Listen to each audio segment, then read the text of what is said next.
So today I want to talk about the biggest question that we get asked when we're rolling out Workplace. And that question is, how do we get leaders to participate, to engage? Now, it's a really good question. It's really important because if we don't get this right, it's not going to work. So what's ideal? What does good look like? Well, really simply, we want them to be in there and participating regularly, and for those to be two-way exchanges. It's not just all one way. And of those exchanges, we want them to be dealing with the good things and the bad. Now, the other things I say about leaders that we want from them is that we want them to be actively crowdsourcing for information and bringing people in as part of the decision-making and information gathering processes, right? So it's an all-in.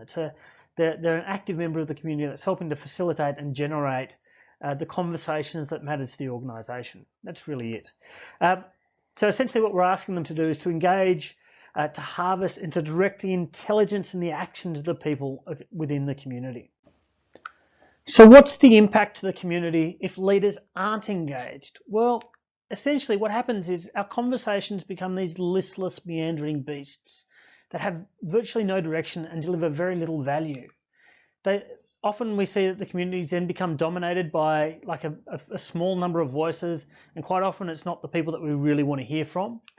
Behaviour can often degenerate as well without leaders because there's no one there to model the behaviours that we want to see more of. It kind of becomes this behavioural free-for-all in many ways, and purpose and outcomes become neglected. So again, it just becomes this thing that doesn't actually add a lot of value. There's not a lot of purpose to it. The people, often it's the idiots that are actually controlling the show, and it's just not a good scene. We really need leaders to be involved. So what are the causes? Why aren't leaders there? Well, there's 5 causes around why leaders don't participate.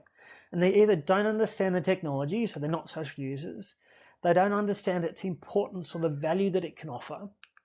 They don't understand its relevance to them. So in day-to-day, how can it actually help them do things better?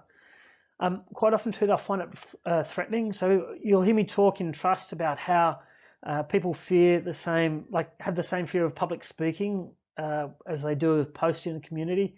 That fear amplifies the more senior you are, so it can be quite threatening. Or they don't know it exists, so we need to inform them of it. Now, how do we respond?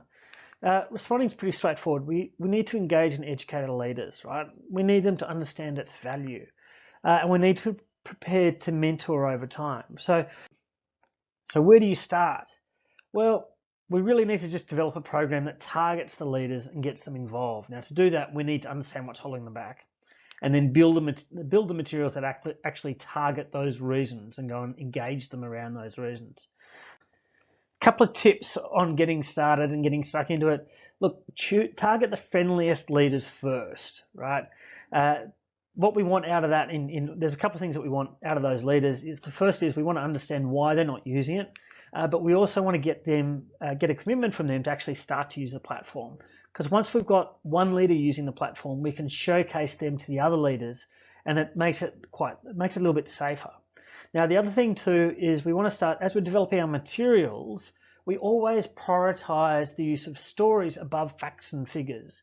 And the reason for that is the stories are the things that drive the emotional connection. Now, internal stories are where your platform has been driving value are always better than external ones.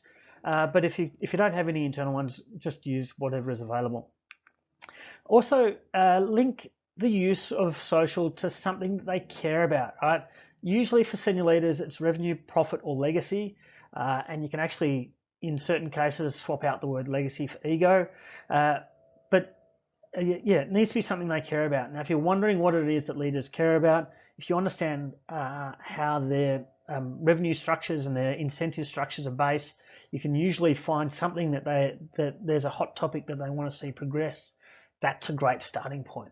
Look at the strategy as well. Continue mentoring as you're going through this process. So one meeting is probably not going to do it. You're going to need to knock on their door a few times. Now, I give you absolute permission to be a little bit annoying. Do it strategically. Do it tactically. Don't do it in a way that's going to, reflect badly on you and your position.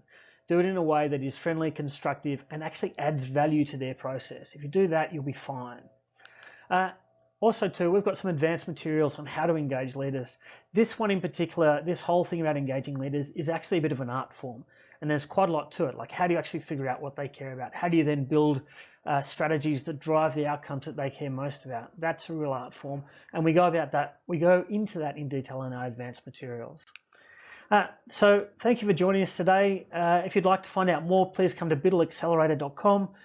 Reach out to me on Twitter. My handle is at Wardsco, WARDSCO, or you can email askus@biddleaccelerator.com. Thanks very much.